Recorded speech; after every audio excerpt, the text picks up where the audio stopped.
Bismillahirrahmanirrahim. Innal hamdalillah nahmaduhu ta'ala wa nasta'inuhu wa nastaghfiruh wa na'udzu billahi min shururi anfusina wa sayyiati a'malina may yahdihillahu fala mudilla lahu wa may yudlil fala hadiya lahu. Asyhadu an la ilaha illallah wahdahu la syarika lahu wa asyhadu anna Muhammadan abduhu wa rasuluh. يقول الله جل وعلا يا أيها الذين آمنوا اتقوا الله حق تقاته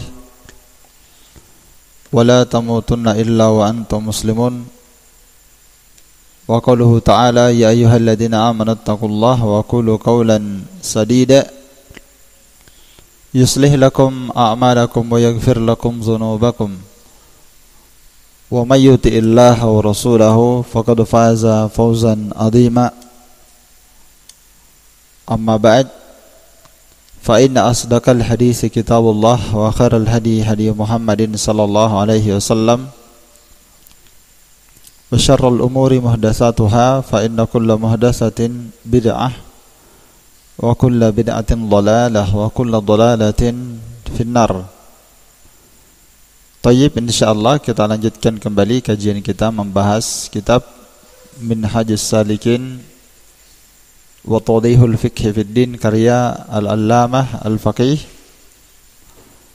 Abdurrahman bin Nasir As-Sa'di rahimahullahu ta'ala. Dan kita sekarang berada pada pertemuan yang ke-40 dari kitab ini. Pada kajian kita yang terakhir kemarin, kita sudah sampai pada pembahasan meletakkan tangan kanan di atas tangan kiri. Ya, bisa dilihat kembali keterangan As-Sa'di rahimahullah. Wa yada'u yadahu wa yada'u yadahu al-yumna 'ala al-yusra fawqa surratihi. Dan seorang yang salat meletakkan tangan kanannya di atas tangan kirinya.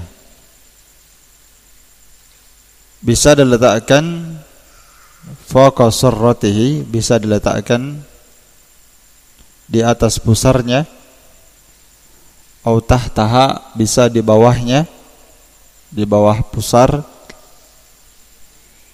au ala sadrihi, atau bisa diletakkan di atas dada. Maksudnya diletakkan di dada. Ala sadrihi maksudnya diletakkan di dadanya. Ala di situ bermakna fi sadrihi. Difaham ya?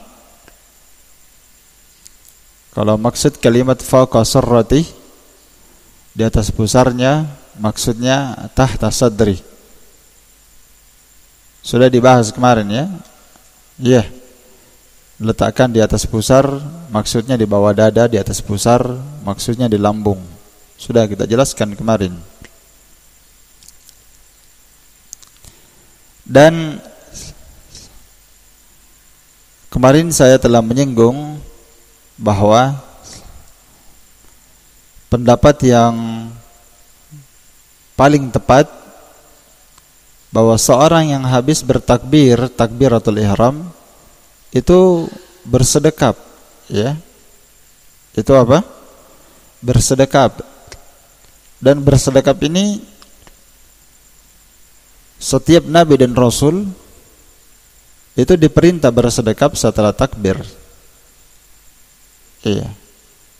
Diperintahkan bersedekap setelah bertakbir. Jadi ini ada dua permasalahan di pembahasan ini, yaitu tentang hukum bersedekap setelah takbiratul ihram. Satu, pembahasan pertama. Pembahasan kedua, di manakah diletakkan tangan? Di dada, di bawah pusar, atau di atas pusar? Nah, itu masalah kedua. Masalah kedua. Adapun masalah meletakkan tangan di atas tangan kiri dan bersedekap setelah takbiratul ihram, itu masalah lain. Karena ini sebagian ulama ada yang berpendapat boleh dia tidak bersedekap, artinya irsal. Habis takbir Allahu Akbar, kemudian tangannya turun. Biasa lihat orang salat seperti itu. Iyalah, yang paling banyak orang Syiah. Jadi Allahu Akbar, setelah itu tangannya turun. Enggak bersedekap, namanya irsal. Diturunkan tangannya. Namun ini pendapat yang marjuh, pendapat yang lemah. Kenapa? Karena sejumlah hadis menyebutkan bahwa para nabi dan rasul diperintah bersedekap. Bahkan para sahabat juga diperintah bersedekap. Iya. Di antaranya adalah hadis. Di antaranya hadis kana Nabi SAW yada'u yadahu al-yumna 'ala al-yusra. Dalam hadis riwayat Muslim Abu Daud, Nabi SAW meletakkan tangan kanannya di atas tangan kirinya. Dalam lafaz yang lain, dalam hadis riwayat Ibnu Hibban dengan sanad yang sahih, inna ma'syaral anbiya umirna bi ta'jili fitrana wa ta'khiri sahurina. Kami para nabi, kata beliau SAW, kita ini para nabi diperintah oleh Allah untuk menyegerakan berbuka dan mengakhirkan makan sahur. Wa an nad'a aymanana ala syama'ilina fi shalah. Dan kami para nabi semua diperintah untuk meletakkan tangan kami, untuk meletakkan tangan kanan kami diletakkan di atas tangan kiri dalam salat, yakni bersedekap. Ya. Dalam riwayat yang lain, kana an-nasu yu'marun an yada'a ar-rajulu al-yadal yumna ala dira'ihi al-yusra fi shalah. Dalam hadis riwayat Al-Bukhari, kana an-nasu, kata Sahal bin Sa'ad, para sahabat itu diperintah untuk meletakkan tangan kanannya di atas tangan kirinya, di atas dhira', di atas lengannya. Jadi dalilnya sudah banyak ya. Ini saya kira sudah cukup. Pertama, nukilan Nabi SAW, dinukil beliau, perbuatan beliau meletakkan tangan kanan di atas tangan kiri. Para nabi diperintah untuk melakukannya. Kemudian para sahabat diperintah untuk melakukannya. Maka kita katakan paling minimal bersedekap setelah takbiratul ihram itu paling minimal hukumnya apa? Hukumnya sunnah salat. Makanya dia nanti dimasukkan dalam pembahasan sunanus shalah, sunnah salat, yaitu bersedekap di atas tangan kanan, bersedekap dengan tangan kanan di atas tangan kiri. Iya, itu termasuk dari sunnah salat. Ya, karena sunnah salat ini ada yang bentuknya qauliyah dan ada bentuknya fi'liyah. Nanti akan datang ya, ada sunnah salat yang bentuknya bacaan dan ada yang bentuknya perbuatan. Naam, sama dengan rukun salat, ada yang bentuknya qauliyah dan ada yang bentuknya fi'liyah. Ada yang bentuknya bacaan dan ada yang bentuknya perbuatan. Sebagaimana al-wajib, kewajiban dalam salat, ada yang bentuknya qauliyah dan ada yang bentuknya fi'liyah. Nanti akan kita bagi pada tempatnya masing-masing insyaallah. Baik. Ini yang saya mau tambahkan kemarin, penjelasan lebih jelas. Ya.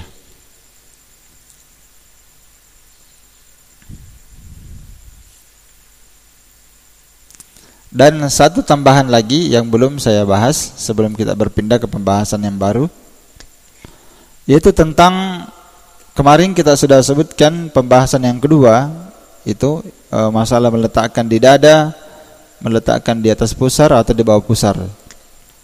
Ya, kita katakan pendapat yang rajih seperti yang disebutkan oleh Sa'di, dan ini adalah pendapat jumhur, bahwa boleh seorang meletakkan tangannya di atas pusarnya di bawah dada, boleh diletakkan di bawah pusarnya, dan boleh diletakkan di dada. Ya, tiga ini semuanya boleh. Alasannya apa kemarin? Karena tidak ada hadis yang sahih. Tidak ada hadis yang sahih yang menjelaskan bahwa meletakkan tangan mesti di sini dan di sini. Walaupun kita katakan yang paling mending dari meletakkan tangan ini di dada. Itu pun hadisnya khilaf. Sebagian ulama mensahihkan hadisnya dan sebagiannya melemahkannya. Ya, dan sebab kelemahannya kemarin sudah saya jelaskan hadisnya meletakkan di dada itu ada seorang rawi yang bernama Mu'mil bin Ismail dan dia saduq sayyi'ul hifdz. Sudah saya jelaskan. Sekarang kita masuk pembahasan terakhir yang ketiga yang tidak dijelaskan oleh As-Sa'di rahimahullah taala, yaitu tentang masalah meletakkan tangan kanan di atas tangan kiri. Iya. Tentang masalah wad'ul yad, wad'u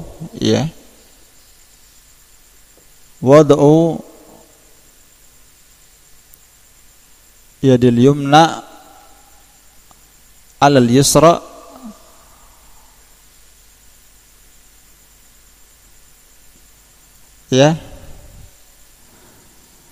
itu dengan dua cara.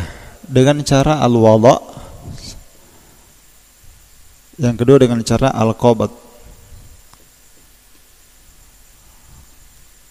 Jadi ada dua cara masalah meletakkan tangan kanan di atas tangan kiri. Ada dengan cara al-wada' meletakkan, dan ada dengan cara al-qabdu menggenggam. Ya.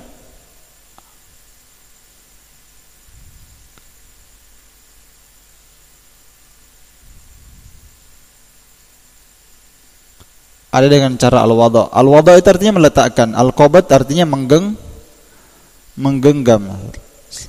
Jadi kalau meletakkan begini, ya, baca. Meletakkan begini. Menggenggam begini. Ya. Dua lafaz ini disebutkan oleh Syekh Al-Albani rahimahullah dalam kitabnya Sifat Salat Nabi. Dua lafaz, lafaz al-wada' satu, yang kedua lafaz al-qabd. Adapun lafaz al-wada' meletakkan itu diriwayatkan oleh Abu Daud, An-Nasa'i dan Ibnu Khuzaimah dengan sanad yang sahih. Ya. Kana yad'u al-yumna ala dhahri kaffihi al-yusra war-rusug was-sa'id. Adalah Nabi SAW, beliau meletakkan tangan kanannya di atas punggung telapak tangan kirinya. Adalah Nabi SAW meletakkan tangan kanannya di atas punggung telapak tangan kirinya. Ini punggung telapak tangan kiri. Rusuk, rusuk itu artinya pergelangan tangan, ini rusuk. Wasaid, said itu lengan hasta bagian bawah ini. Ya, ini cara yang pertama yang beliau sebutkan, yaitu meletakkan begini. Jadi ada ini disentuh, ada ini dan ada ini. Jadi begini. Dipaham ya? Jadi ada punggung telapak tangan kiri, kemudian ada rusuk pergelangan, dan ada said lengan bawah. Ini lafadznya yadha, meletakkan. Lafaz yang lain wa kana ahyanan yakbid al-yumna 'ala al-yusra. Lafaz yang lain kadang beliau menggenggam. Jadi Syekh Al-Albani menyebutkan dua riwayat. Meletakkan dengan apa? Menggenggam. Kalau menggenggam begini ya. Digenggam begini, lihat tangannya. Digenggam. Dua lafaz ini kata Syekh Al-Albani rahimahullahu taala, ya, kata beliau, fi hadal hadis dalilun ala anna min as-sunnah al-qabd wa fil hadis al-awwal wada'. Syekh Al-Albani berkata bahwa pada hadis ini terdapat pendalilan bahwa yang sunnah pada hadis ini menunjukkan bahwa yang sunnah adalah al-qabd. Al-qabd itu menggenggam, dan pada hadis yang pertama apa tadi? Al-wada', meletakkan. Jadi dua cara ini kata beliau fa kullu sunnah, ya, fakullun sunnatun, maka semuanya adalah sunnah. Amal jama' bainal wada' wal qabd, adapun menjama' antara qabd, adapun menjama' antara menggenggam dengan meletakkan, alladzi istahsanahu ba'dul mutaakhirin minal hanafiyah fa huwa bid'ah. Adapun menjama' antara menggenggam gini ya. Adapun menjamak antara menggenggam dengan meletakkan seperti yang dianggap istihsannya orang-orang ba'dul Hanafiyah, sebagian mazhab mutaakhirin dari mazhab Hanafiyah dianggap bagus kalau dijamak itu katanya, digenggam dengan diletakkan. Maka itu bid'ah kata beliau. Tidak boleh orang melakukan istihsan dalam sholat, disangka bagus seperti itu. Jadi cara menjamaknya bagaimana? Ya, kata Syekh Albani, dia letakkan 3 jarinya di atas, itu wadha namanya, meletakkan. Sedangkan jari kelingkingnya, anak jarinya ini dengan ibu jari bertemu di belakang. Jadi 3 menggenggam, 3 meletakkan, 2 menggenggam. Jadi begini gambarannya Syekh Albani dalam kitabnya. Ini kata beliau termasuk bid'ah. Orang-orang Hanafi tidak boleh berbuat seperti ini, digabungkan antara jamak dengan antara menggenggam dengan meletakkan, tidak boleh. Jadi yang benarnya dalam masalah ini seperti apa yang saya jelaskan kemarin, ibadah yang sifatnya mutanawwi'ah, iya kan? Ibadah yang sifatnya mutanawwi'ah apa? Taf'alu taratan hada wa taf'alu taratan hada. Antum lakukan ini kadang dan kadang lakukan yang itu. Gantian. Karena itu hikmahnya kemarin ada berapa? 3. Ihya'us sunnah 1. Yang kedua ittiba'us sunnah. Yang ketiga supaya dia tidak melakukannya li'alla yaf'aluhu adatan, supaya dia tidak melakukannya sebagai adat kebiasaan. Kalau setelah bertakbir Allahu Akbar, gaya tangannya gitu terus, maka itu kebiasaannya saja. Tapi kalau dia gantian, kadang dia menggenggam lagi ya. Nanti salat sunnah letakkan lagi. Jadi dia hatinya lebih apa? Lebih hadir. Pasti hati lebih hadir, hatinya lebih khusyuk dalam salat. Dan dia lebih mengamalkan sunnah. Tentu pahalanya lebih banyak dibandingkan orang yang beribadah. Ya, setiap kali dia salat itu terus gayanya seperti adat kebiasaan. Iya. Dan Asy-Syaikh Ibnu Utsaimin justru menyebutkan 3. Ya, justru menyebutkan 3, dan ini yang beliau sebutkan juga ada dalilnya ya. Ada dalilnya. Kalau masalah meletakkan saya kira sudah hadisnya cuma 2 memang. Masalah meletakkan tangan, bisa menggenggam al-qabad dan bisa meletakkan. Ya, cuma diletakkan di mana? Tangan kanannya diletakkan di atas tangan kirinya di mana? Ya, kalau Syekh Albani menyebutkan 1 saja, yaitu tangan kanan diletakkan ala dhahril kaf, di belakang punggung telapak tangan kiri, bersambung dengan rusuk, apa namanya ini rusuk? Pergelangan tangan, rusuk, dan yang terakhir as-sa'id. As-sa'id itu ujung lengan bawah. Ya, artinya hasta lengan bawah bagian hasta lengan bawah. Jadi begini. Jadi bisa begini, bisa begini. Iya. Syekh Albani hanya menyebutkan 1 hadis.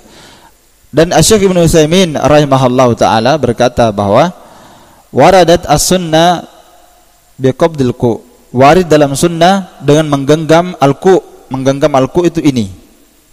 Wa biwad'il yadi ala dhira, dan warid pula dalam sunnah kata Syekh Utsaimin meletakkan tangan kanan di atas dhira, di atas sini. Ya, ini berdasarkan hadis riwayat Al-Bukhari dari sahabat Sahal bin Sa'ad. Sahal bin Sa'ad radhiyallahu ta'ala anhu berkata, "Kana an-nasu yu'marun an yada'a ar-rajulu yadahu al-yumna ala dhira'ihi al-yusra fi shalah." Manusia, yakni para sahabat, diperintah untuk meletakkan tangan kanannya ala dhira'ihi al-yusra, di atas dhira'nya yang kiri. Dhira' itu apa? Lengan. Di atas dhira'nya yang kiri di dalam salat. Iya.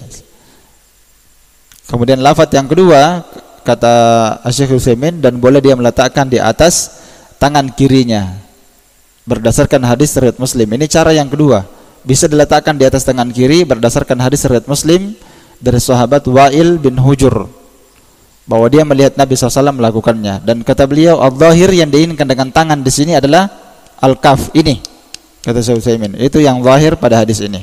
Karena dalam bahasa Arab, dalam Quran dan Sunnah ketika disebutkan al-yad, maka yang diinginkan asalnya adalah al-kaf. Kalau dikatakan dipotong faqata'u aydiyahuma, potonglah tangan keduanya, kata para ulama, ai al-kaf.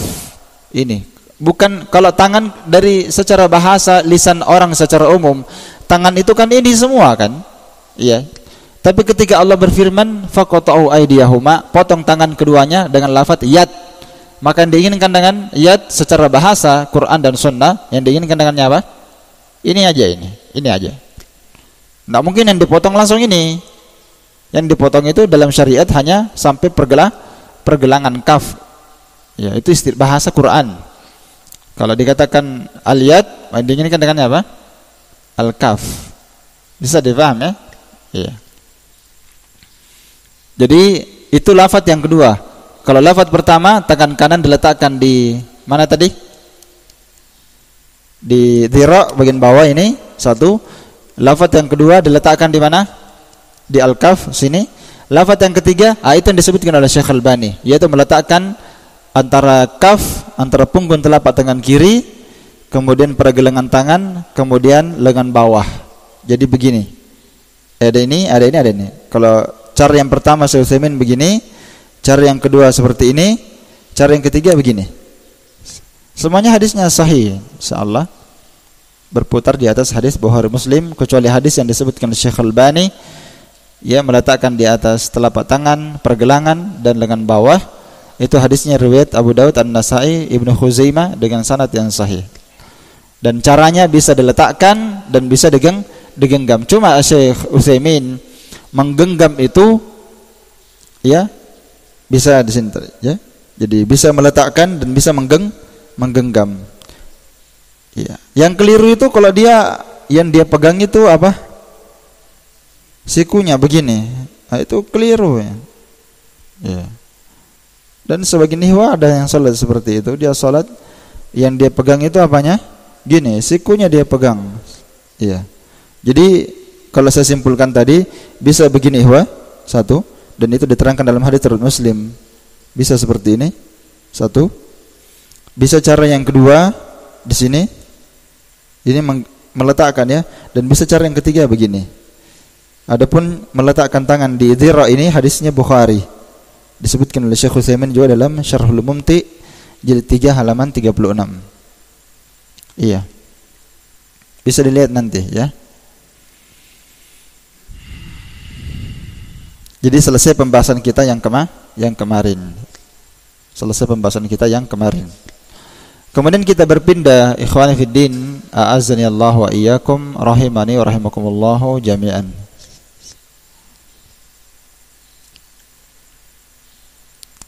Kita berpindah ke pembahasan Syekh As-Sa'di rahimahullah.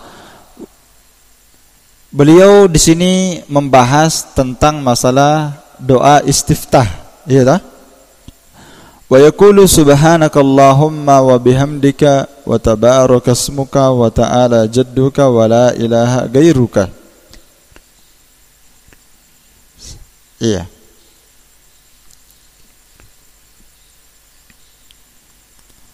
Pembahasan doa istiftah ini, ya. Pembahasan doa istiftah ini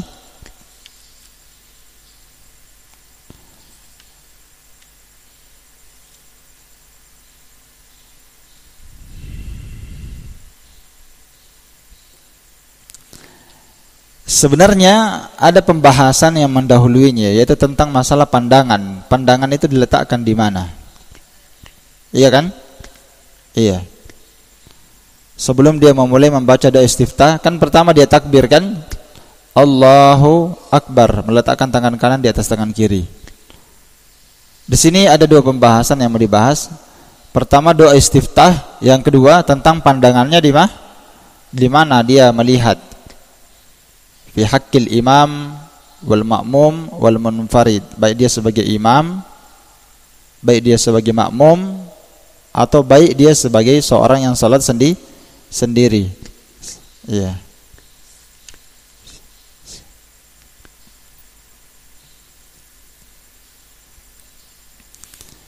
Taib, sebelum kita baca penjelasan beliau membaca doa istiftah, maka di sini saya bahas dulu, dan ini juga mayoritas para ulama yang menjelaskan tentang tata cara salat, sifat salat, itu semuanya pasti menjelaskan dulu tentang pandangannya di mana baru baca dibahas istiftah. Ya, baik Syekh Albani rahimahullah dalam kitabnya, baik Syekh Utsaimin maupun ulama yang lain, semuanya menjelaskan tentang maudhi'un nadhar. Maudhi'un nadhar, di mana pandangannya dia, ya, di mana pandangannya dia ketika dia berdiri setelah takbiratul ihram sebelum membahas istiftah. Ya, sekarang kita membahas an-nadhar, maudhi'un nadhar fi shalah.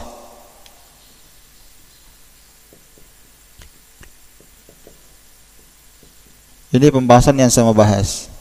Maudhi'un nadhar fi shalah wal khusyu'. Ya, karena ini bergandengan, ini pembahasan ini bergandengan.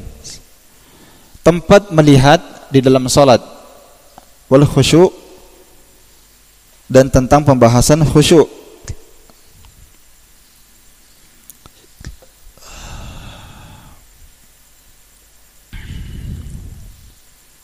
Saya kasih keterangan, datang dalam hadis yang sahih bahwa Nabi sallallahu alaihi wasallam idza shalla ta'ta'a ra'sahu.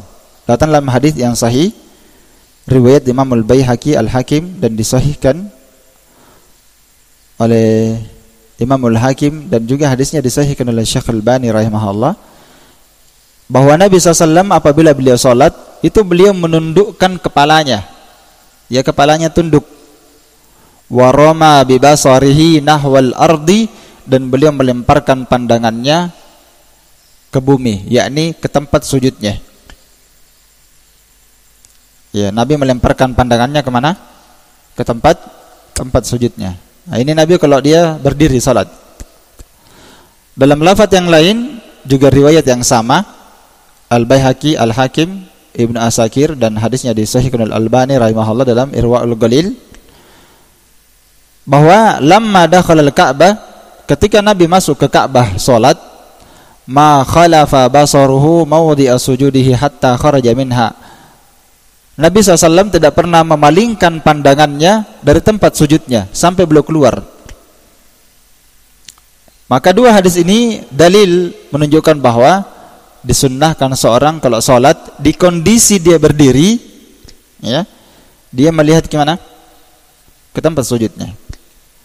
Dan ini fi haqqil imam menurut sebagian pendapat para ulama, ya. Menurut sebagian pendapat para ulama, dan ini pendapat jumhur, fi haqqil imam wal ma'mum wal munfarid, bagi imam mau dia makmum atau dia seorang yang salat sendiri, maka yang disunnahkan bagi dia adalah melihat ke tempat sujudnya. Ini pendapat mayoritas para ulama. Ya, mayoritas para ulama. Karena itu mereka ketika menafsirkan firman Allah Ta'ala dalam surah Al-Mu'minun, qad aflahal mu'minun, ya kan, alladzina hum an salatihim khashi'un, alladzina hum fi salatihim khashi'un. Beruntunglah orang beriman. Kenapa mereka beruntung? Mereka disebutkan sifat-sifatnya dalam Quran. Dalam surah Al-Mu'minun itu disebutkan dia beruntung karena ini, karena ini. Yang paling pertama yang Allah sebutkan sifat keberuntungan orang beriman, alladzina hum fi salatihim khashi'un, karena mereka khusyuk di dalam salatnya. Ternyata mereka menafsirkan bahwa mereka dikatakan beruntung karena khusyuk di dalam salatnya. Kenapa? Al-khusyu' bi ayyanzura ila maudhi'i sujudihi. Mereka khusyuk karena mereka memandang ke tempat sujudnya. Itu tafsir sebagian besar para ulama. Ya, karena mereka memandang ke mana? Ke tempat sujudnya. Maka ini berarti salah satu sebab yang bisa mendatangkan khusyuk adalah memandang ke tempat sujud. Iya. Dan ini pendapat mayoritas para ulama, ya. Dan ada pendapat yang lain, yaitu mereka yang berpandangan bahwa kalau dia sebagai makmum, maka ahsannya dia melihat kepada imamnya. Kalau dia sebagai apa tadi? Makmum, maka ahsannya dia melihat kepada siapa? Kepada imamnya. Iya. Dia melihat kepada imamnya. kecuali dalam kondisi dia duduk.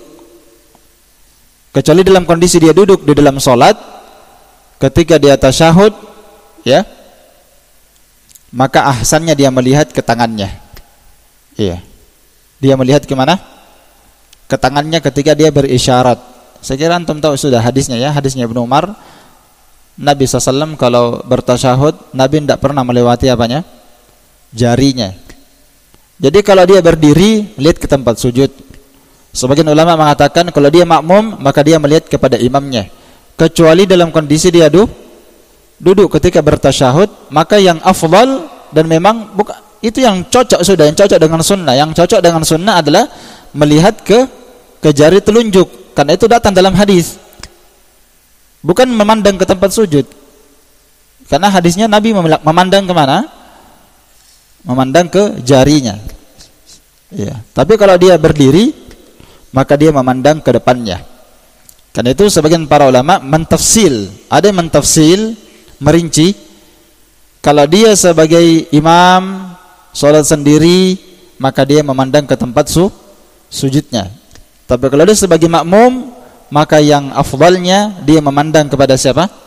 Imam, dalam rangka mutaba'atul imam, supaya dia sempurna dalam mengikuti imam. Dan itu datang dalam hadis Abu Darda. Datang dalam hadis Abu Darda radhiyallahu ta'ala anhu berkata, "Kana Nabi sallallahu alaihi wasallam idza sajada lam yahna ahadum minna dhahrahu hatta yaqa'a Rasulullah sallallahu alaihi wasallam sajidan." Kata Abu Darda, adalah Nabi SAW apabila beliau bersujud, tidak ada seorang pun di antara kami para sahabat yang membungkukkan punggungnya sampai Nabi SAW sudah berada di tempat sujudnya, sampai Nabi SAW meletakkan jidatnya di tempat sujudnya sudah.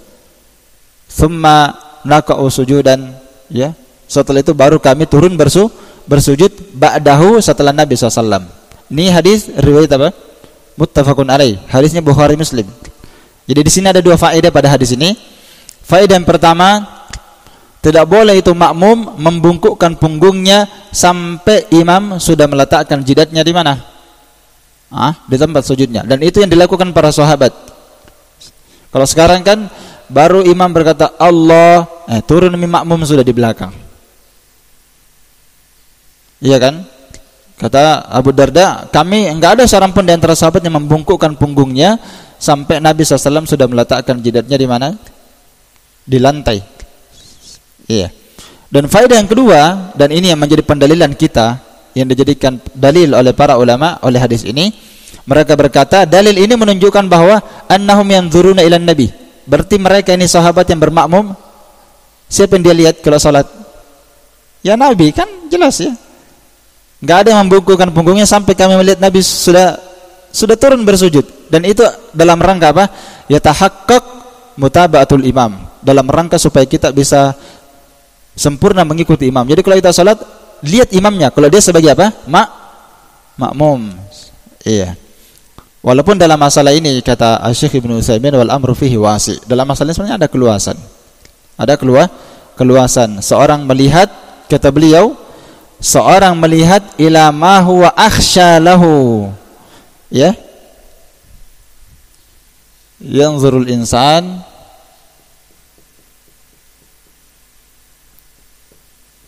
ila ma huwa akhsha lahu. Seorang melihat kepada apa yang lebih khusyuk bagi dia. Artinya ada keluasan. Maksudnya keluasan bagaimana? Bukan melihat sembarangan. Boleh dia melihat ke tempat sujudnya. Kalau dia sebagai makmum, dia mau melihat ke tempat sujudnya dan itu lebih khusyuk bagi dia, maka itu yang dia lakukan. Iya. Dan orang yang salat sendirian dan orang yang salat sebagai imam, boleh dia melihat ke tempat sujudnya dan dia boleh melihat ke depannya, bisa. Difaham ya? Itu kata Syekh Utsaimin, dan ini pendapat yang paling pertengahan. Dan seingat saya juga ini adalah pendapat Syekh Muqbil, seingat saya, dari guru kita ya, Ustadz Zulkarnain juga menyebutkan hal ini sama. Yanzurul insan ila ma huwa akhsha lahu. Seorang itu kalau salat, dia lihat mana yang paling khusyuk bagi dia. Tempatnya dua. Bisa yang ada hadisnya bisa di tempat sujudnya dan dia bisa menghadap ke depan. Selama kata para ulama, selama hal itu tidak mengganggu konsentrasinya di dalam salat. Jadi di sini takliqatnya dua ya. Pertama dia lihat mana yang lebih bagus. Tempat sujud bisa menghadap ke depan. Baik dia imam, makmum atau dia salat sendiri. Keduanya ini boleh insyaallah. Dan dia tidak boleh melihat kepada perkara-perkara yang melalaikan di dalam salat. Misalnya kalau di tempat sujudnya itu melalaikan dia, ada di situ gambarnya sangat banyak sekali. Tentu menghadap ke depan lebih bagus. Tapi kalau dia menghadap ke depan, ternyata di depannya itu mengganggu dia salat, banyak gambar, banyak warna-warni, atau mungkin di depannya atau mungkin di bawahnya ada anak kecil yang melihat terus dia salat begini, tentu kan mengganggu dia. Tidak mungkin dia menghadap ke bawah terus lihat itu anak-anak menghadap ke dia, itu akan mengganggu dia salat. Jadi boleh dia menghadap kemana saja, yang penting itu yang mana yang paling khusyuk bagi dia, dan jangan dia memandang ke tempat-tempat yang melalaikan dia di dalam salatnya. Ya, bisa. Ini kesimpulannya insyaallah taala, kecuali di kondisi dia duduk, maka yang sunnah dia melihat kemana? Ke tangannya, khususnya ketika dia berisyarat, bertasyahud, ya sebagaimana yang warid dalam hadis. Ini keterangan ya, sebagiannya bisa dilihat dalam kitab Syarhul Mumti juga. Baik. Kemudian faedah yang kedua tentang masalah memandang ke tempat sujud atau memandang ke depan atau memandang ke imam. Jadi di sini sebenarnya ada 3 pendapat para ulama ya. Sebagian mengatakan menghadap ke tempat sujud, pendapat kedua mengatakan boleh menghadap ke depan, pendapat ketiga khusus bagi makmum menghadap ke imam. Iya.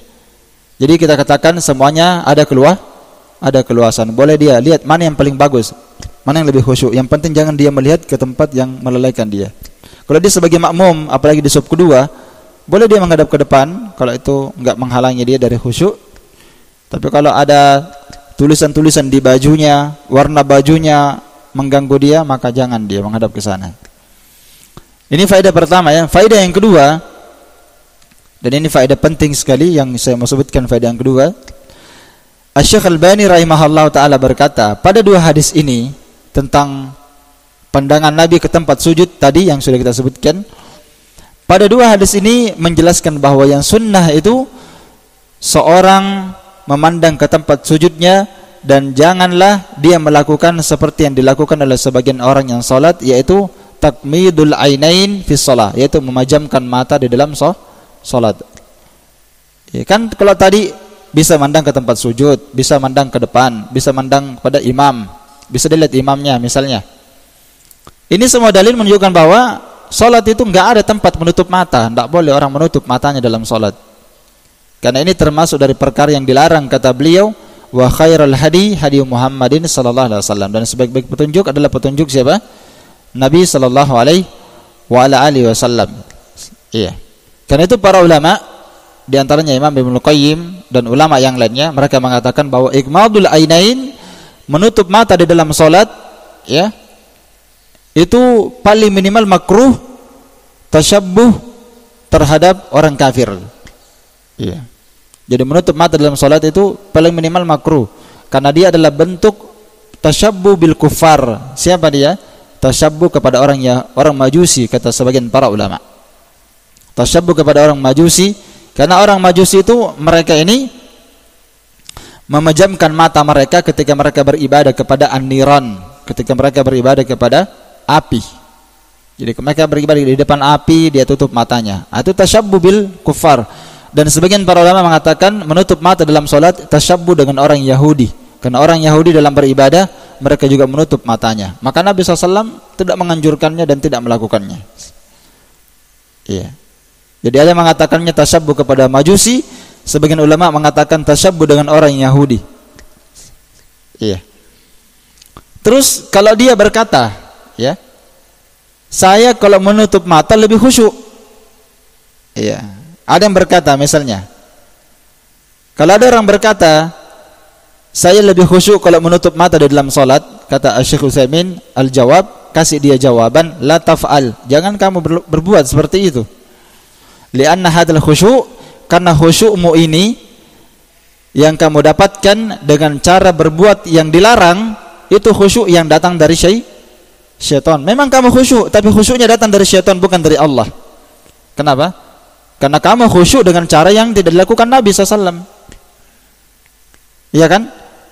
Kalau kita berbicara, antum mana lebih khusyuk dibanding Nabi? Nabi lebih khusyuk. Sedangkan tidak pernah Nabi SAW dinukil salat menutup matanya. Enggak ada hadis yang sahih yang menjelaskan Nabi salat menutup matanya. Justru yang ada banyak sekali dalil yang menunjukkan Nabi SAW salat itu melihat, tidak menutup matanya. Dalilnya sangat banyak sekali. Ya. Taib. Dalilnya sangat banyak sekali. Karena itu dinukil dari Nabi SAW salat mencubit betis istrinya. Ada kan? Berarti Nabi melihat kakinya istri tidak? Kalau dia tutup matanya, dia tidak lihat kakinya kan? Iya. Nabi SAW pernah salat berlomba dengan kambing yang ingin berlalu di depannya.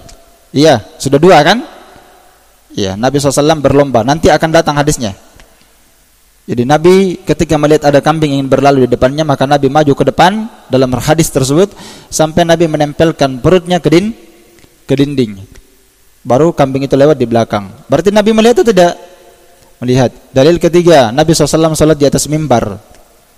Ada hadisnya juga kan?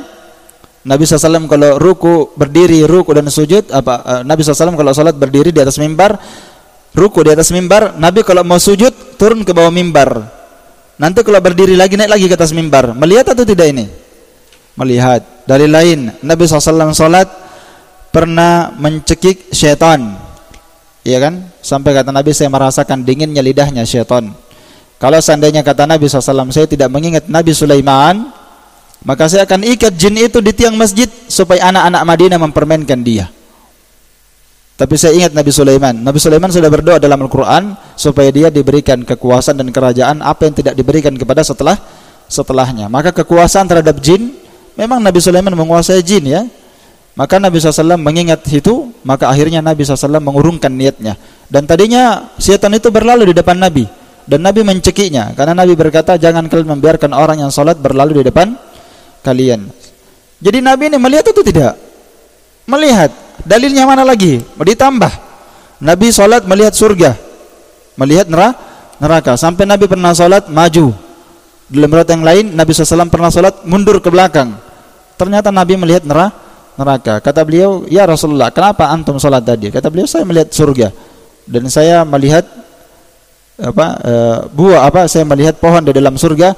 Kalau seandainya saya mengambil rantingnya dan kalian memakannya, maka tidak akan tersisa dunia lagi ini bagi kalian. Berarti Nabi salat, kalau dia tutup matanya kan dia tidak melihat. Ini hadisnya banyak sekali. Semua dalil-dalil itu menunjukkan bahwa Nabi kalau salat membuka matanya. Kalau dia berkata saya khusyuk kalau dia tutup mata, kita katakan la taf'al, jangan kamu melakukannya, karena menutup mata dan engkau khusyuk dengan menutup mata itu khusyuk datang dari siapa? Khusyuknya datang dari syaitan. Dan ini kata beliau, khusyuk seperti ini seperti khusyuknya orang-orang sufi ketika mereka beribadah dan ketika mereka berzikir. Kan orang sufi kalau berzikir joget-joget kan sambil tutup mata, la ilaha illallah. Nikmat sekali memang nih, kayak tripping. Lah ya, beribadah kau joget-joget. Naam. Dan itu perbuatan bid'ah. Termasuk perbuatan bid'ah. Bukan dari petunjuk Nabi SAW menutup mata beribadah, bahkan termasuk berzikir. Tidak boleh orang berzikir sambil joget-joget ya. Iya. La ilaha subhanallah. Tidak boleh joget-joget. Itu perbuatan orang sufi.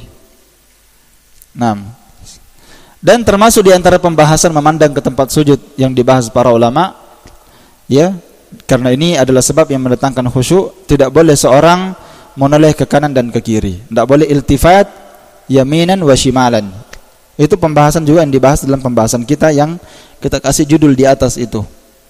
Ya, yaitu tidak boleh iltifat. Tidak boleh orang melihat ke kanan dan kemana? Ke kiri. Iya. Karena itu Nabi SAW bersabda, la yazalullahu muqbilan alal abdi fi salati, senantiasa Allah Ta'ala menghadap kepada seorang hamba dalam salatnya, malam yaltafit, selama dia tidak menoleh ke kanan dan ke kiri. Fa idza sarafa wajhahu in sarafa anhu, jika seorang menghadap ke kiri ke kanan, dia menoleh, maka Allah berpaling darinya. Dan itu kata Nabi SAW, ikhtilasu yakhtalisuhu syaitan min salatil abdi. Seorang yang menoleh ke kanan atau ke kiri termasuk colekan dari colekan syaitan dari salatnya seorang hamba. Tujuannya apa?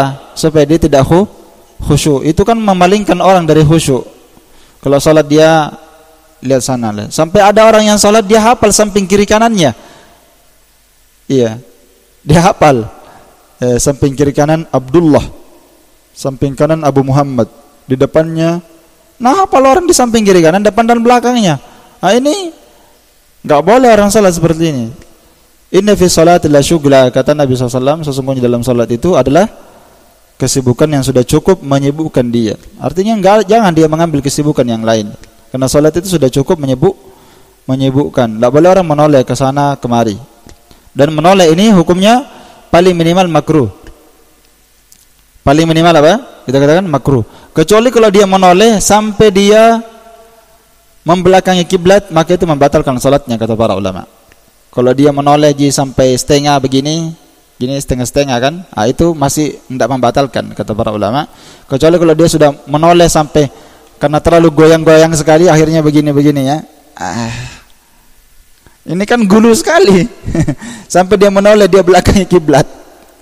Yang seperti ini kata Imam Ibn Abdul Bar berkata, jumhur ulama mengatakan bahwa iltifat al-yasir, berpaling sedikit ke kiri dan ke kanan, la yubtilus shalah, tidak membatalkan salat. Tidak membatalkan salat. Tapi kalau dia istadarah sampai membelakangi kiblat, maka itu haram dan itu membatalkan salatnya. Iya. Itu haram dan itu membatalkan salatnya. Kemudian yang selanjutnya di antara pembahasan yang dibahas para ulama tentang masalah ini adalah tidak boleh seorang memandang ke atas langit. Karena ini semuanya dilarang ya. Dan memandang ke atas langit ini datang dalam hadis yang sangat keras. Ya. Nabi SAW bersabda, la yantahiyanna aqwamun yarfa'una absarahum ila as-sama' fi shalah aw la tarji'u ilaihim fi riwayatin la tukhatafanna absaruhum. Hendaklah satu kaum itu berhenti mengangkat pandangan mereka ke langit di dalam salat, atau jangan sampai pandangan mereka tidak akan kembali, atau dalam lafaz yang lain jangan sampai penglihatan mereka dicabut. Penglihatan mereka dicabut. Hadis ini ancaman yang sangat keras yang menunjukkan haramnya mengangkat pandangan kemana? Ke langit. Tidak boleh orang melihat ke langit. Dan Imam Nawawi menukil ijma' akan haramnya memandang ke atas langit. Ya. Jadi jelas ya, haram memandang ke atas langit.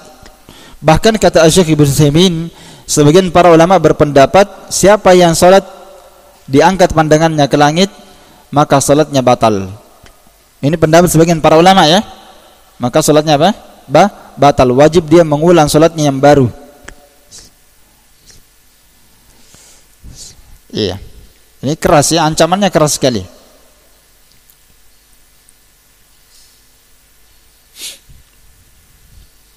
Dan di antara pembahasan pula yang disebutkan oleh para ulama kita tentang masalah ini, seorang itu kalau mau khusyuk di dalam salat, jangan dia memandang ke tempat-tempat yang melalaikan dia. Dan jangan dia salat di tempat yang bisa mengganggu dia salat. Iya. Seperti dia salat di dekat pintu masjid, itu kan tidak cocok. Orang lalu lalang di sana. Atau dia salat di tempat yang kira-kira bisa mengganggu dia, pandangan dia. Iya. Dan ini berdasarkan hadis yang disebutkan tentang kisah Nabi SAW salat dengan menggunakan kain yang diberikan oleh Abu Jaham. Kata setelah beliau diberikan kain ya yang memiliki tanda-tanda corak-corak warna-warna dari kain wal, ya, maka Nabi SAW setelah menggunakannya beliau berkata, idhabu bi khamisi hadhihi ila Abi Jaham, bawa kain ini kasih Abu Jaham dan berikan kepada saya ambijaniyah. Ambijaniyah ini jenis kain yang polos. Jadi Nabi minta baju kain yang polos, enggak ada warna-warnanya. Berikan saya kain yang polos dari Abu Jaham ini. Karena sungguhnya kain yang diberikan kepada saya ini al-hadni anifan fi sa'ani salati, telah mengganggu saya di dalam salatku. Ya, karena saya melihat, kata Nabi, saya melihat kepada warna-warnanya di dalam salat. dan itu hampir saja merusak salatku. Padahal ini, perhatikan ya, ini yang dilihat Nabi SAW ini bukan gambar makhluk yang bernyawa, bukan. Tapi yang Nabi lihat ini warnanya banyak sekali, berwarna-warni, kayak pelangi begitu mungkin. Ya. Jadi kalau pakai jubah, jangan jubah Marokonya warna-warni, warna hijau, kuning, merah, biru. Kalau ada orang yang salat dan dia tidak terganggu dengan ini, berarti masalah salatnya. Kenapa? Karena Nabi SAW terganggu dengan itu. Terganggu dengan itu. Dan ini sama dengan sajadah yang warnanya terlalu banyak, ya. Iya. Seperti ini sebenarnya ini, berwarna sekali ini, ya. Cuma yang setahu saya sajadah yang dilarang para ulama itu sajadah yang ada gambar Ka'bahnya, dan itu difatwakan oleh Syekh bin Baz, tidak boleh pakai salat seperti itu. Ada gambar Ka'bahnya, jadi dia salat sambil tawaf. Iya. Tidak boleh kata Syekh bin Baz salat pakai sajadah itu yang ada gambar Ka'bahnya. Itu mengganggu salat, ya. Nah, mengganggu salat. Maka di sini ikhwan, ada dua faedah yang sudah saya jelaskan sebelum saya berpindah ke pembahasan yang lain, yaitu seorang hendaklah dia menjauhi sebab-sebab yang bisa melalaikan dia di dalam salatnya. Ya, menjauhi sebab-sebab dan tempat-tempat yang bisa melalaikan dia dari apa? Dari salatnya, bisa melalaikan dia dari hadirnya hatinya di dalam salat.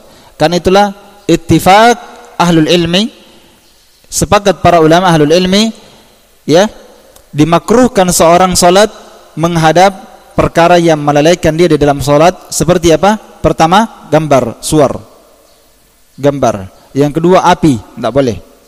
Yang ketiga, saraj, lentera. Yang ketiga, kindil, lampu, atau cahaya, atau yang semisal dengannya dari perkara-perkara yang bisa memakruhkan salat. Bahkan sebagian para ulama tidak boleh seorang salat menghadap ke mushaf.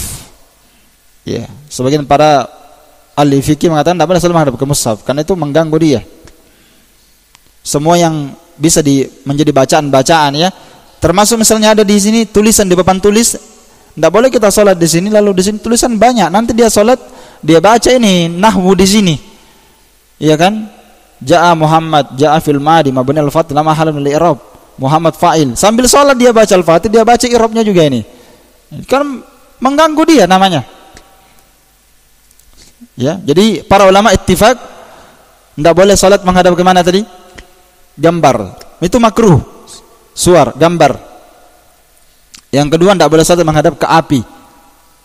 Yang ketiga, tidak boleh salat menghadap ke lampu, cahaya, lentera. Apapun namanya, yang penting semisal dengan itu, ya. Dan tidak boleh salat menghadap kemana tadi? Ke mushaf atau tulisan-tulisan yang bisa dia baca. Dan termasuk tidak boleh dia salat menghadap kemana? Ya, zukhrufatul masajid, ukiran-ukiran dan lukisan-lukisan. Ya, itu dimakruhkan oleh para fuqaha. Termasuk nukush, kaligrafi, ya. Ukiran, kaligrafi. Kalau dia salat, dia lihat kaligrafi semua yang di depannya itu kan mengganggu salat. Itu hukumnya makruh salat menghadap ke situ. Makanya masjid itu dilarang. Tapi entah kenapa ada orang di masjid, dia kaligrafi, dia kasih gaya ini dan itu, bahkan dia kasih gambar Ka'bah depan masjidnya, dan itu sangat mengganggu sekali. Salat menghadap ke situ makruh hukumnya. Ya. Hukumnya apa? Makruh. Iya. Dan Imam Ahmad rahimahullah ta'ala berkata, kanu, para as-salaf, yakrahuna an yaj'alu fil qibla syai'an hatta al-mushaf, kata beliau. Kata Imam Ahmad, mereka para as-salaf, mereka itu membenci meletakkan di kiblat sesuatu yang bisa mengganggu dalam salat, sampai mushaf tidak boleh. Ya. Tidak boleh orang simpan mushaf depannya. Jadi ada mushaf depannya, apalagi mushafnya terbuka, dia salat, ini tidak boleh yang seperti ini. Ya. Dan yang terakhir, Al-Ghazali, Imam Al-Ghazali berkata, innama yaqbalullahu salatik min salatik biqadri khusyu'ik. Ini sebelum kita berpindah kepada doa istiftah, ya. Kata beliau, Innama yaqbalullahu min salatik biqadri khusyu'ik. Sesungguhnya Allah Ta'ala menerima salatnya kalian sesuai dengan kadar khusyuknya kalian dan sesuai dengan kadar hadirnya hati kalian. Karena orang yang salat itu bertingkat-tingkat mendapatkan pahala. Ada yang dapatkan 100, ada yang dapatkan 80, 90. Seperti digambarkan dalam hadis, ada yang mendapatkan 1/7, 1/5, 1/6, 1/10 sampai 1/2. Makanya beliau berkata, Allah Ta'ala menerima salat kalian sesuai dengan kadar khusyuknya kalian dan sesuai dengan kadar hadirnya hati kalian. Fa'buduhu min salatik fi salatik ka'annaka tarahu fa in lam takun tarahu fa innahu yarauka. Maka sembahlah Allah ya di dalam salatmu seakan-akan engkau melihatnya. Jika engkau tidak sampai pada jenjang ini, maka yakinlah bahwa Allah Ta'ala melihatmu. Fa in lam yahdur qalbuka wa lam taskun jawarihuka.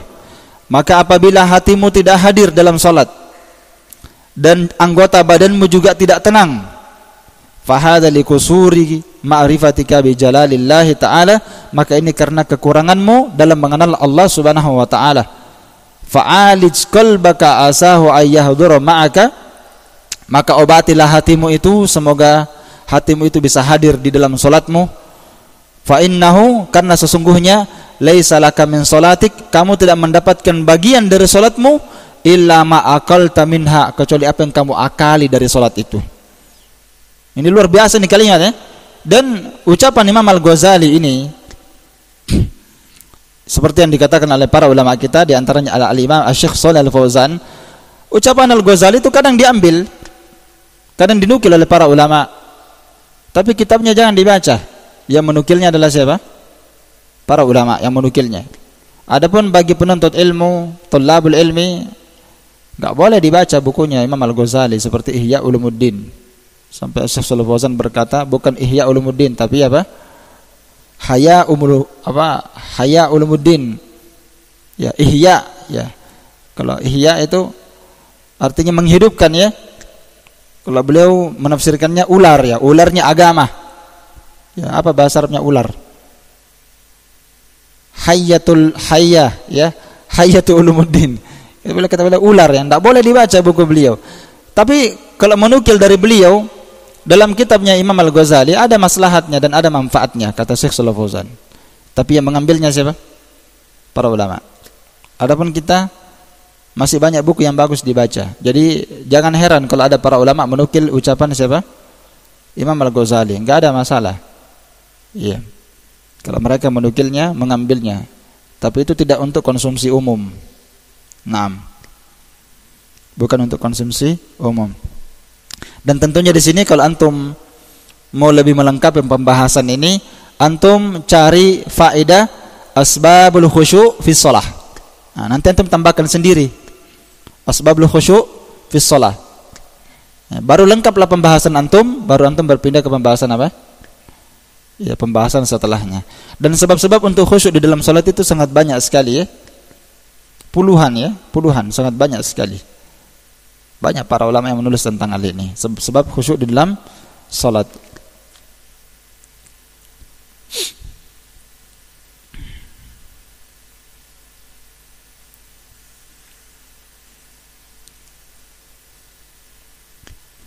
Sekarang kita masuk pembahasan yang dijelaskan oleh Asy-Syaikh As-Sa'di rahimahullahu taala, yaitu membaca doa istiftah. Kata beliau, wa yaqulu subhanakallahumma wa bihamdika wa tabarakasmuka wa ta'ala jadduka wa la ilaha ghairuka. Kemudian dia membaca doa istiftah setelah dia berdiri. Dia baca doa istiftah yang kita sebutkan tadi, subhanakallahumma wa bihamdik wa tabarakasmuka wa ta'ala jadduka wa la ilaha ghairuka. Hadis ini dikeluarkan ya oleh Imam Ahmad. Ya, hadisnya yang jelasnya hadisnya sahih, ma'ruf hadis ini ya. Dan ini yang disebutkan oleh beliau salah satu hadis doa istiftah yang banyak disebutkan oleh para al-ulama. Oleh siapa?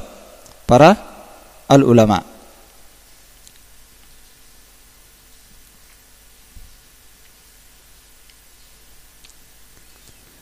Dan tentang doa istiftah ini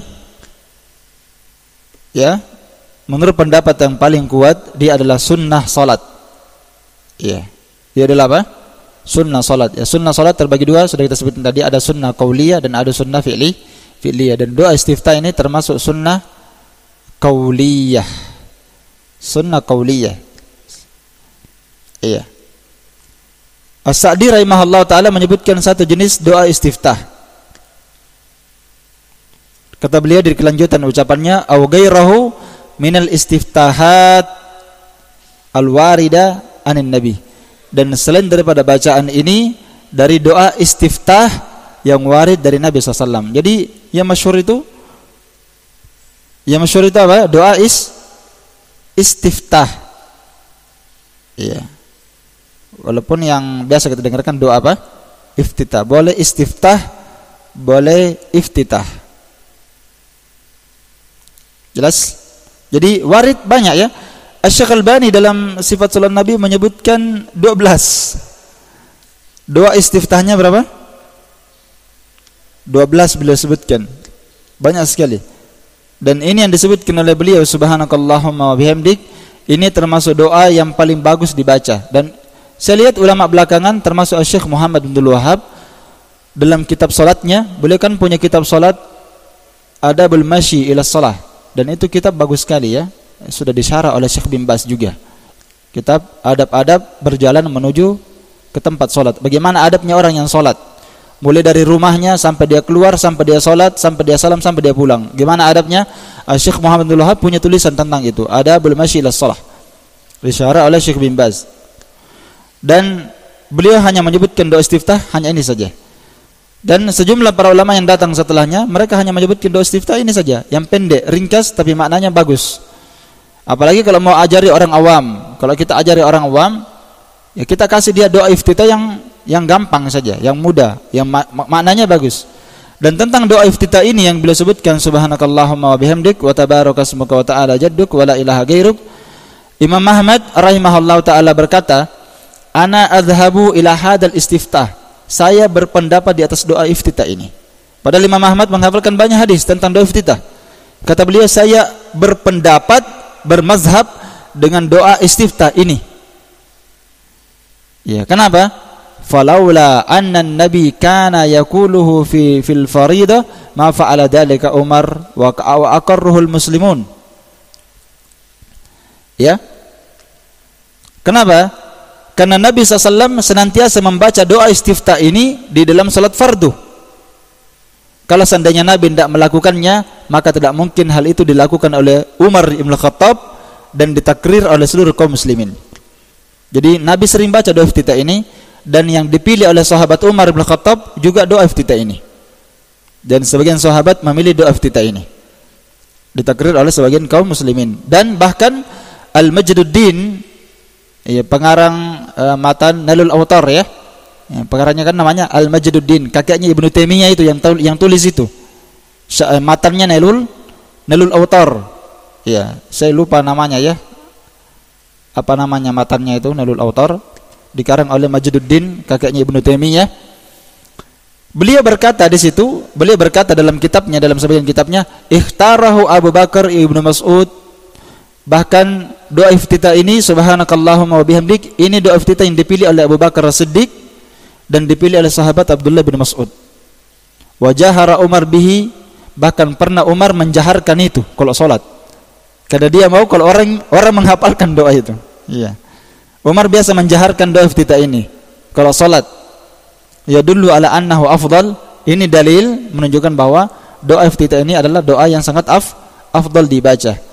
Wa annahu alladhi kana an-nabi sallallahu alaihi wasallam yudawi alaihi ghaliban, dan ini juga sebagai dalil bahwa Nabi SAW itu mudawamah, kebanyakannya membaca doa iftitah ini. Kenapa? Karena Abu Bakar itu yang dia baca, Umar itu yang dia baca, Ibnu Mas'ud itu juga yang dia baca, bahkan Umar menjaharkannya.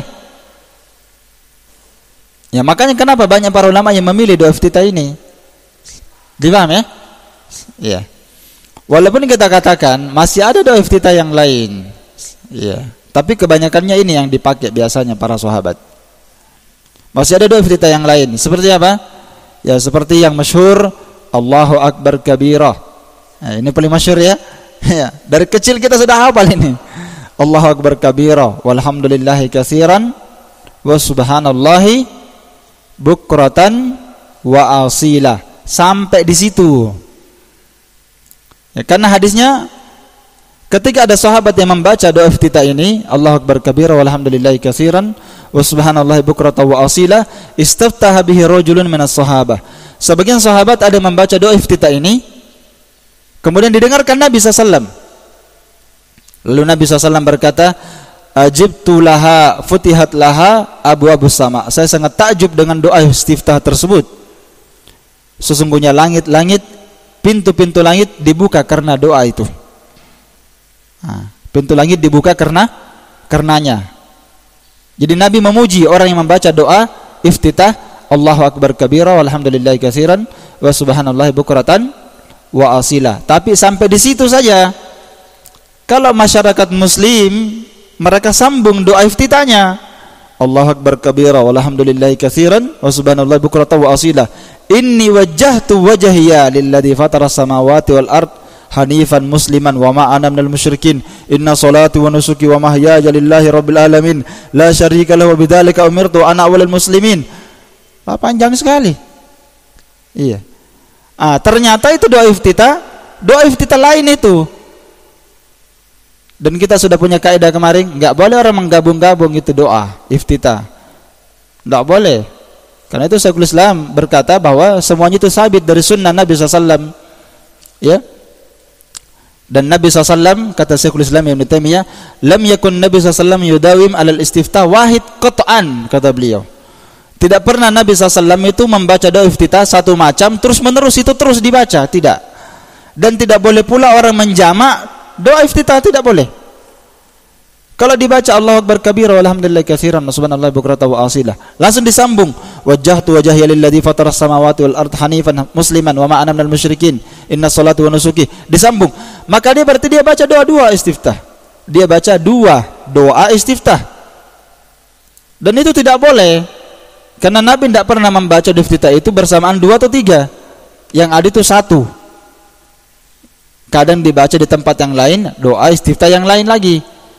Syekh Al-Albani menyebutkan 12. Dan tidak boleh orang menjamak doa istiftah, sebagaimana seorang tidak boleh menjamak ibadah yang Nabi tidak menjamaknya. Kan kita sudah punya kaidah kemarin, saya kasih kemarin, al-ibadah al-mutanawwi'ah, ya kan? Ibadah yang sifatnya beraneka ragam, yang sunnah itu dilakukan bergantian, tidak boleh dijamak-jamak, ya. Tidak boleh dijamak-jamak. Taib, seperti itu. Dilakukan satu, ya. Jadi ini keliru, ya. Jadi sebenarnya itu wajhiyah itu doa iftitah lain itu. Berpisah itu dengan Allahu akbar kabira. Jangan digabungkan. Tapi saya juga tidak tahu kenapa digabungkan ini.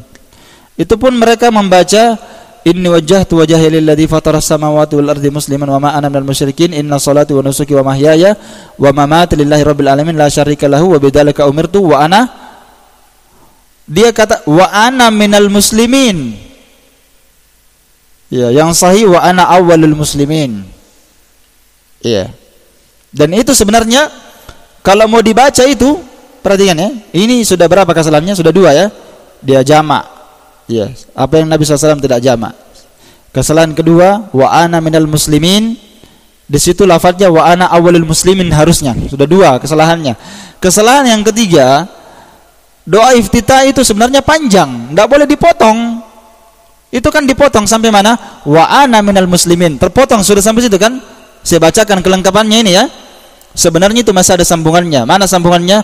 Allahumma antal malik la ilaha illa anta subhanaka wa bihamdik anta rabbi ana abduk dalamtu nafsi wa ataraftu bidambi faghfir li dambi jami'an innahu la yaghfiru dhunuba illa anta wahdini li ahsanil akhlaq la yahdi li ahsaniha illa anta wasrif anni sayyi'aha la yasrifu anni sayyi'aha illa anta labbaika wa sa'daik wal khairu kulluhu fi yadaik wa syarru laysa ilaik wal mahdiyyu man hadait ana bika wa ilaika la manja wa la malja'a minka illa ilaika tabarakta wa ta'alait astaghfiruka wa atubu ilaik. Baca sampai habis itu. Sampai situ harusnya dibaca. Dan ini satu doa istiftah. Satu doa istiftah itu. Ya kan? Ya. Jadi enggak boleh dipotong-potong doa iftitah, enggak boleh. Kalau tadi kita baca Allahu akbar kabira walhamdulillahi katsiran wa subhanallahi bukratan wa asila, memang lafadznya sampai situ. Ya, lafadznya sampai di situ, dan hadisnya diriwayatkan oleh Imam Muslim itu. Itu Allahu Akbar kabira riwayat Muslim ya. Iya, riwayat Muslim yang kata Nabi, saya takjub pintu langit dibuka karenanya.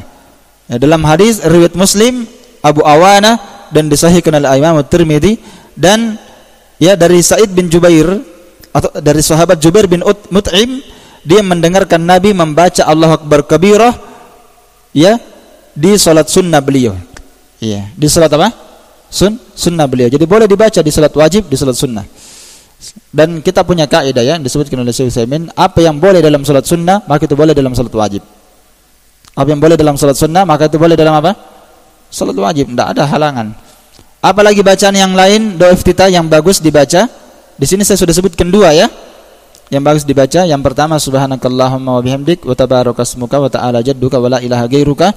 Bacaan yang kedua yang bagus dibaca adalah Allahu Akbar kabira walhamdulillahi katsiran wa subhanallahi bukratan wa asila. Bacaan yang ketiga, di sini saya hanya menyebutkan doa iftitah 4 saya mau sebutkan. Karena ini yang pendek dan mudah, dan ini yang paling bagus. Yang ketiga, alhamdulillahi hamdan katsiran thayyiban mubarakan fih. Iya. Jadi 1, 2, 3, 4. Subhanakallahumma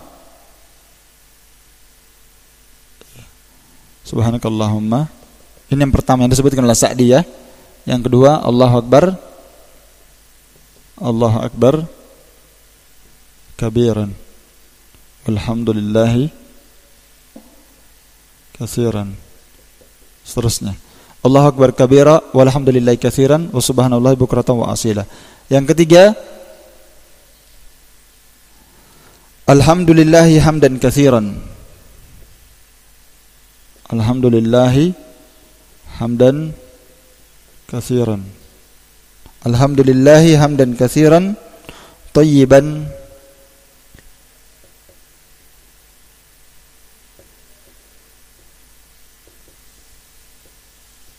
mubarakan fih. Alhamdulillahi hamdan katsiran thayyiban mubarakan fihi. Nah, ini bacaan yang ketiga. Bacaan yang keempat ya, yang agak panjang ya, Allahumma ba'id baini wa baina khataayaya. Ba'id baini wa baina khataayaya. Ini bisa dilihat sendiri ya, dalilnya, hadisnya. Lafadznya Allahumma ba'id baini wa baina khataayaya kama ba'atta bainal masyriq wal maghrib. Sekarang bacaan yang ketiga dulu saya jelaskan. Alhamdulillahi hamdan katsiran thayyiban mubarakan fi. Suatu ketika seorang sahabat ada yang membaca doa iftitah ini. Ya. Tiba-tiba Nabi SAW berkata, laqad ra'aitu snai asyara malakan yabtadirunaha ayyuhum yarfa'uha. Kata Nabi SAW, sungguh saya telah melihat 12 para malaikat. Saya telah melihat 12 para malaikat, di mana mereka berlomba siapa yang paling depan di antara mereka yang mengangkat doa itu ke langit. Mereka berlomba siapa yang paling duluan yang mengangkat amalan itu kemana? Ke langit. Yaitu bacaan alhamdulillahi hamdan katsiran thayyiban mubarakan fi. Itu dibaca doa istiftah. Doa istiftah, ya, bisa dibaca dalam doa istiftah. Dan hadisnya ini riwayat Muslim ya. Jadi hadis yang pertama, subhanakallahumma wa bihamdik wa tabarakasmuka wa ta'ala jadduka wa la ilaha ghairuka, itu riwayat Abu Dawud, Al-Hakim. Kemudian istiftah yang kedua, Allahu Akbar kabira walhamdulillahi katsiran wa subhanallahi bukratan wa asila, itu diriwayatkan oleh Imam Muslim dan Abu Awanah dan disahihkan oleh At-Tirmidzi. Doa yang ketiga, subhanakallahumma wa bihamdik. Doa yang ketiga, alhamdulillahi hamdan katsiran thayyiban mubarakan fi, itu diriwayatkan oleh Imam Muslim dan Abu Awanah. Yang terakhir, Allahumma ba'id baini wa baina khotoyaya kama ba'adta bainal masyriq wal maghrib. Bisa dilihat sambungannya. Allahumma naqqini minal khotoya min khotoyaya kama yunaqqa thawbul abyadu minad danas. Allahumma ghsilni min khotoyaya bil ma'i wassalji wal barad. Sampai situ. Dan Nabi biasa membacanya ini dalam salat wajib. Ya, hadisnya diriwayatkan ya oleh Imam Bukhari dan Imam Muslim. Jadi hadis yang terakhir ini justru Bukhari Muslim ya. Itu Allahumma ba'id baini wa baina khotoyaya, riwayatnya Bukhari Muslim. Ya, riwayat Bukhari dan Muslim. Jadi tinggal antum tulis kaidah ya. Saya kasih keterangan Syekhul Islam ya. Qala Syekhul Islam,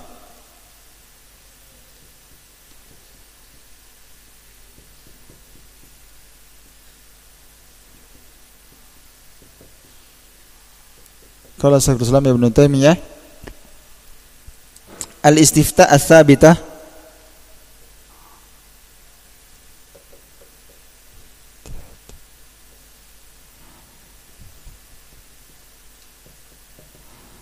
al-istifta' ats-tsabitah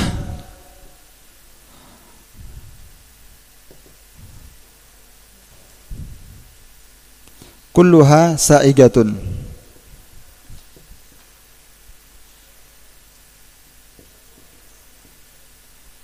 Kulluha sa'iga. Sa'iga artinya ada keluasan, bebas.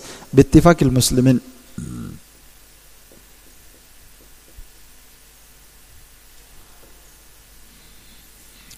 Al-istiftah ats-tsabitah kulluha sa'igatun bittifaqil muslimin.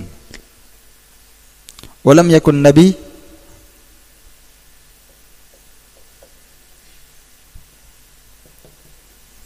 walam yakun an-nabi yudawimu ala istiftahi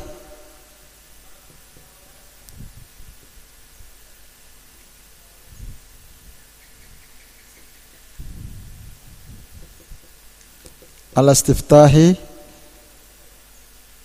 wahidin qat'an.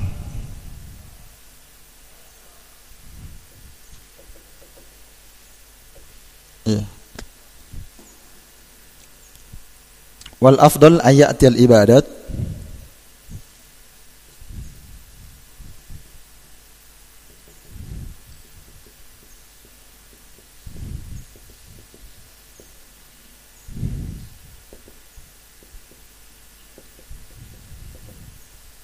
wal afdal an ya'ti al ibadat al mutanawwi'ah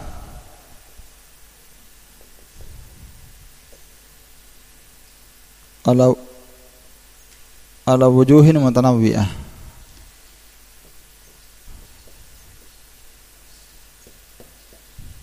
Ala wujuhin mutanawwi'ah. Kullu nu'in minha ala hidatih.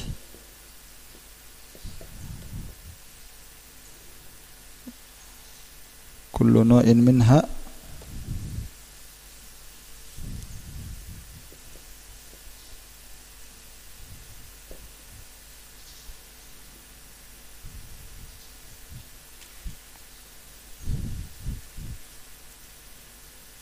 ala hidatihi ya. Wala yustahabul jama' bainaha.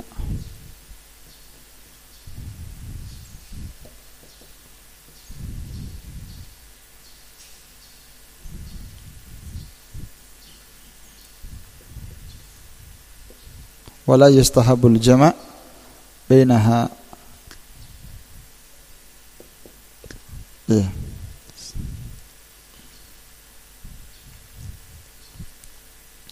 Jadi kata Syekhul Islam tentang doa iftitah ini, kata beliau al-istiftah ats-tsabitah. Doa iftitah yang sabit dalam sunnah Nabi kulluha sa'igatun. Semuanya ada sa'iga. Apa artinya sa'iga? Ada kebebasan dan kebolehan bittifaqil muslimin, berdasarkan kesepakatan kaum muslimin. Maksudnya bebas, yang mau dibaca mana saja bisa, boleh. Walam yakun an-nabiyyu yudawimu ala istiftahin wahid qat'an. Ya.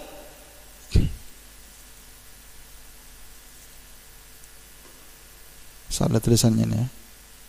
Ya.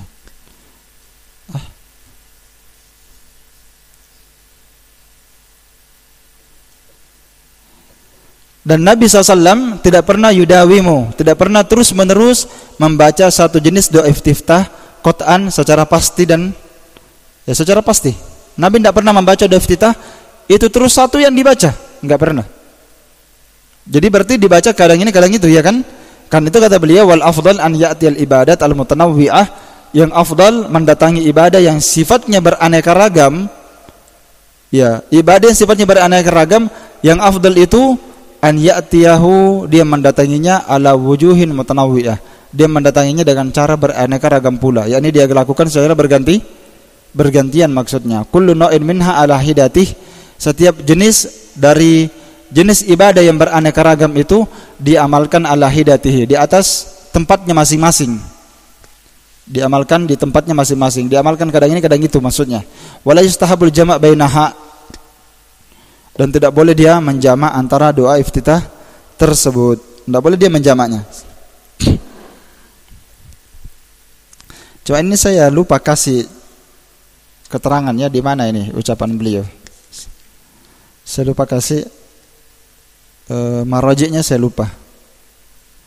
Iya. Itu insyaallah taala keterangan yang cukup untuk doa iftitah.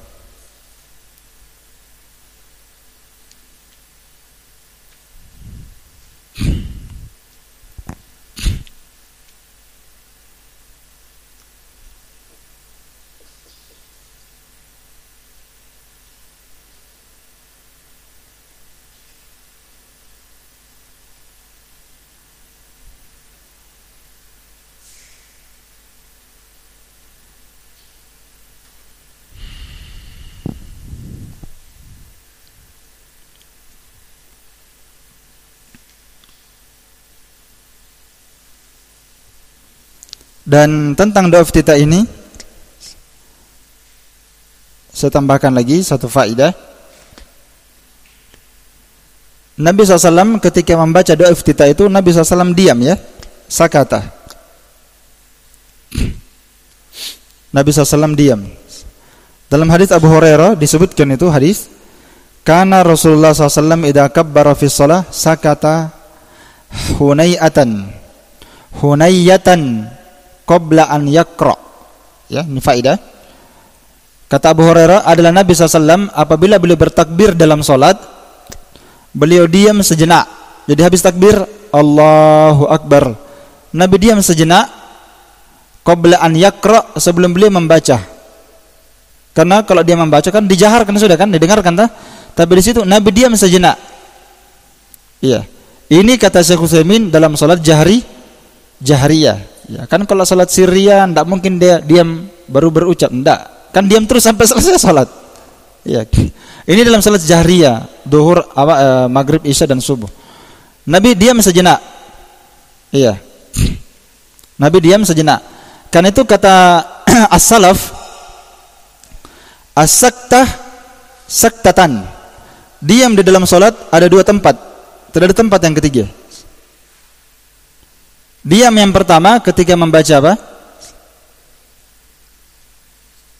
Ketika membaca doa istiftah. Jadi as-saktah fi shalah saktatan. Diam di dalam salat hanya dua tempat saja. Enggak ada tempat yang ketiga. Diam yang pertama ketika dia diam membaca doa istiftah, dan tempat diam yang kedua ketika selesai membaca surah Al-Fatihah, memikirkan bacaan yang setelahnya. Iya. Bukan di situ ya, afwan. 3 tempat diam. Ini perkataan seingat saya perkataannya sahabat Nabi SAW. Nanti saya nukilkan insyaallah karena saya belum meroja itu. Saya sudah punya catatannya, cuma saya lupa lihat tadi. Jadi tempat diam itu sebenarnya cuma 2 ya. Yang ada itu cuma 2. Tempat yang pertama membaca doa iftitah, dan tempat yang kedua diam setelah selesai membaca surah sebelum ruku. Itu tempat yang kedua, Nabi diam. Itu yang ada hadisnya. Ketika membaca apa tadi? Yang pertama, doa istiftah, Nabi diam dalam hadis Abu Hurairah. Tempat yang kedua, Nabi SAW biasa diam setelah selesai membaca surah sebelum ruku. Hikmahnya kata para ulama, kenapa seorang habis membaca surah disunnahkan dia diam, dan Al-Imam Ibnu Qayyim rahimahullah taala berkata, diamnya di sini qadr nafsun wa nafsain. Diamnya di sini sekadar 1 kali bernapas atau 2 kali bernapas. Dipaham ya? Nanti saya sebutkan keterangan Ibnu Qayyim. Insyaallah akan datang, akan saya jelaskan nanti itu.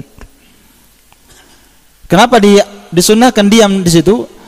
Kata para ulama supaya jangan bersambung surah itu dengan ruku. Ya kan? Misalnya surah apa yang terakhir misalnya kalau dibaca kalau salat? Misalnya, surah apa terakhir? Kalau amma yatasaalun terakhirnya apa? Iya, misalnya fayaqulul kafiru ya laitani kuntu turaba. Allahu akbar. Bersambung. Jadi kata para ulama, tidak bagus orang salat pas selesai dia salat, surah terakhir dia baca bersambung dengan takbir untuk ruku. Makanya Nabi SAW di situ diam sebelum apa? Ruku, supaya tidak bersambung. Dan diamnya di situ kata Ibnu Qayyim sebentar, 1 kali nafas, paling banyak 2 kali nafas. Iya. Dan tidak ada tempat yang ketiga. Sebagian para ulama mengatakan tempat yang ketiga bisa kapan? Diam setelah membaca surah Al-Fatihah bagi imam. Kalau dia diam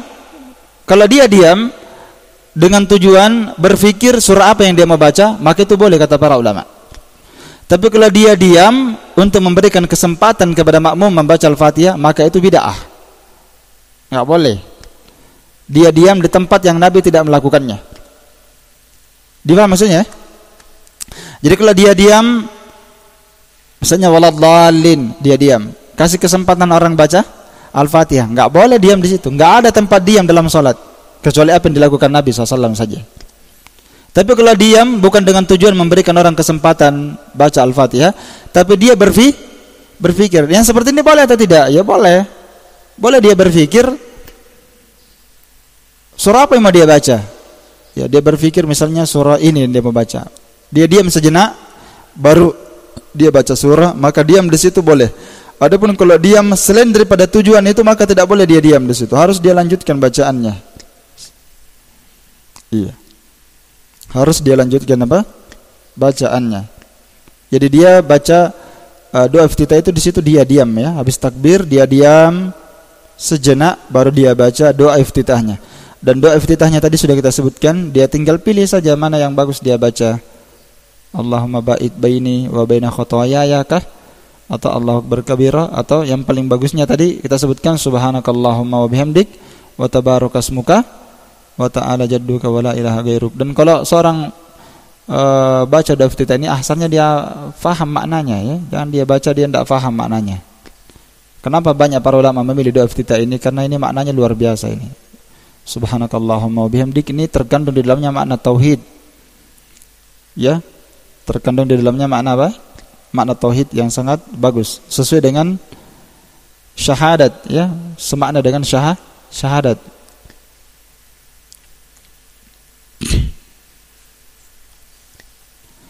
Adapun kelanjutannya insyaallah taala kita sambung pada pertemuan akan datang.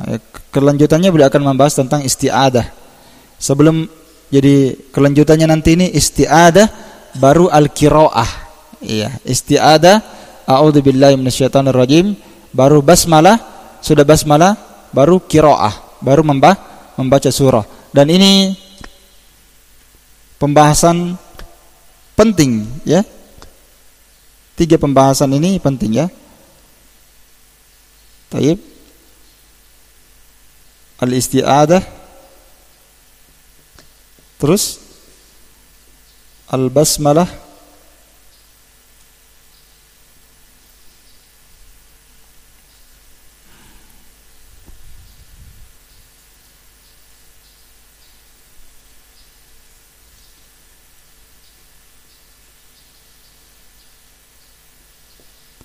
yang ketiga al-qiraah, al-qiraah. Ini pembahasan di sini banyak pembahasan yang bercabang-cabang di sini nanti. Ya. Pembahasan isti'adzah di sini banyak tafri'at, banyak far'un, banyak fara' bercabang-cabang, masalah ini, masalah ini, masalah ini. Pembacaan basmalah juga nanti akan ada bercabang, masalah ini, masalah ini, masalah ini. Masalah qiraah. Qiraah ini artinya bacaan surah Al-Fatihah. Setelah surah Al-Fatihah baca surah yang lain. Ada banyak bercabang. Nanti akan datang disebutkan oleh beliau, walaupun ringkas, kita akan paparkan sesuai dengan poin-poin penting yang kita bahas, insyaallah ta'ala. Wallahu ta'ala a'lam bis-shawab. Naktabi bihadzal qadar. Subhanakallahumma wa bihamdik asyhadu an la ilaha illa anta astaghfiruka wa atubu ilaik. Walhamdulillahirabbil alamin. Fadl barakallahu fiikum.